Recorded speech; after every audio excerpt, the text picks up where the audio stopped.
and there was a major group that was out of Orange County that were they were numbering in the hundreds, and I guess from the newsletter it was even getting into the thousands of people that were part of this coalition of groups that were trying everything that they could to make sure that this deal never went through with the Chinese.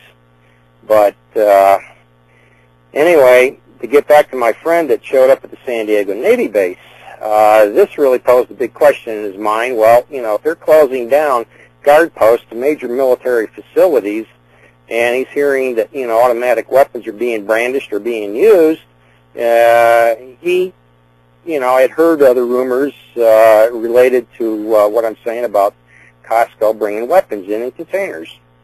And these were weapons that were manufactured by Norinco, which is an arms manufacturer that's 100% owned by the PLA. And Costco itself is owned 100% by the PLA, the People's Liberation Army. I mean, this is the core of Red China. So, anyway, he decides he's going to go up to Long Beach. And this was in a period where there was a whole lot of demolition going on simultaneous to a whole lot of new construction. So he goes up to the Long Beach, the former naval facility at Long Beach, and he's in uniform still. He goes to the gate, and he's denied entry by a guard at the gate who was Chinese and holding an AK-47, denying a U.S. naval officer entrance. So this being in December of 1997, he was so alarmed that, this individual's name is Bill. Bill was so alarmed that he never would call me, but he called me from Long Beach and he told me this. And he was just livid that that this was occurring. So now, when you're dealing with this long-range agenda here that the United States has been at work at for over 30 years now, since about 1971 or 72, I believe it was the year when Nixon went to China with Henry Kissinger to open up China for relations, political and relations with the United States. And anyway, while Nixon was meeting with Mao Zedong, Kissinger was busy hatching all sorts of deals with Chow and Lai. And at that time, George Bush Sr. was special envoy to China. And this was clearly a skull and bones agenda. It says so right in Anthony Sutton's book, America's Secret Establishment, The Order of Skull and Bones. It lays out the entire skull and bones agenda. So what's going on from that period of time to now is purely a skull and bones agenda with strategic goals that go into what is being planned through all of these various think tanks, the preeminent of which is the Club of Rome. Well, didn't Clinton also pretty much open up Los Alamos to the Chinese and sell a lot of our secrets? Absolutely, absolutely. And then all the deals that were done with Loral and with Lockheed and Martin Marietta. Now it's become Lockheed Martin, and we have a major facility here southwest of Denver, approximately 15 miles from where I'm sitting right now, the Lockheed Martin missile manufacturing facility that manufactures the Atlas series of large launch vehicles for quote-unquote commercial or military or NASA payloads. But there's no such thing as commercial payloads. I really tend to totally disbelieve that. And then the Titan series of missiles are manufactured there at the Lockheed Martin facility. And some of the major technology transfers to the Chinese were involving Lockheed Martin, Loral, many of the other aerospace companies, Northrop Grumman, I should say. And these are all companies that are also at JPL, Jet Propulsion Laboratory.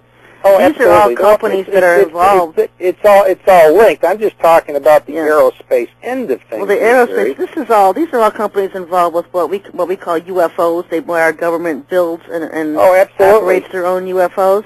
And so that's what I think they're doing, is giving China a lot of the capability, because we know our government has their own UFO fleet. Beyond what I'm saying here about the existence of the, like for instance, Lockheed Martin, and it's the only large missile outside of the Delta launch series that are manufactured in Southern California, and many of those missiles are also assembled here in Colorado, but down in Pueblo, which is about 120 miles south of here. Yeah. But literally, I mean, Colorado is the home to the manufacture of these missiles, the only facility of its kind in the entire Western Hemisphere. Well, you know what I think they're doing is that they're buying, because we also know they're buying weapons and defense weapons from Russia. Oh, absolutely. I think they're buying American weapons and building series. The largest of the Titan launch vehicles are using Russian-made Energia engines, which are the finest of its kind, as far as thrust for size and weight, of those rocket engines. So, but beyond just talking about the manufacturing facilities, we've had a situation that's existed in Denver here since the visit in the summer of 2000 by President Jimin, president of Red China. And he was here for 2 days.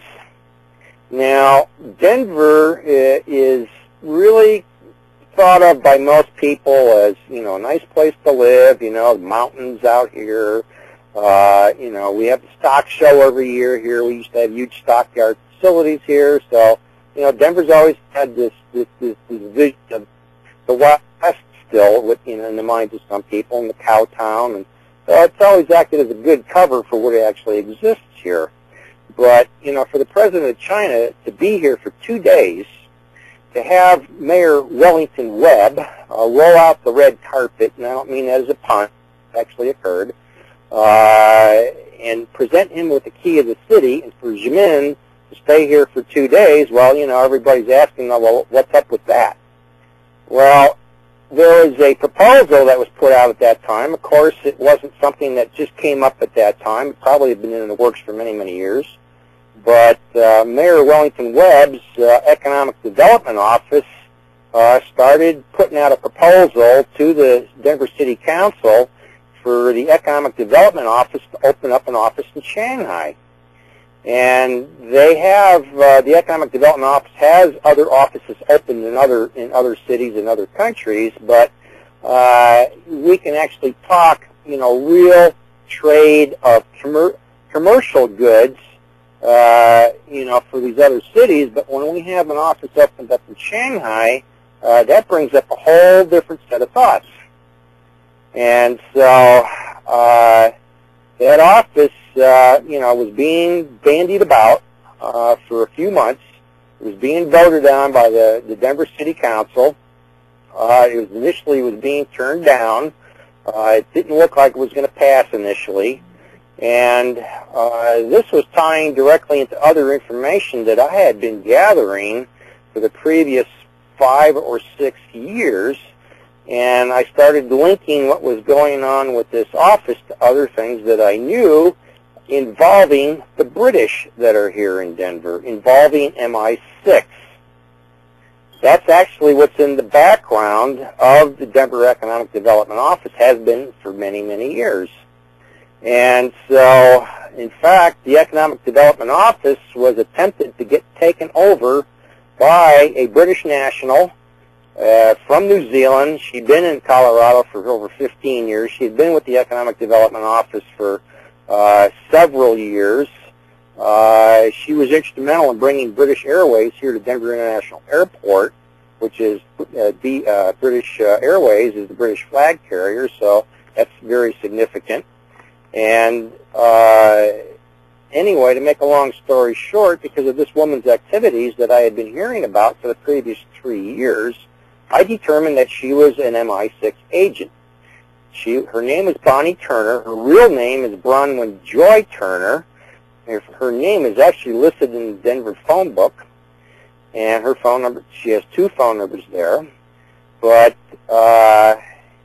this also goes into the British imperialist plan because the British had been involved with the Chinese for so many years, and through the ownership of Hong Kong, which has recently been turned over in 1997.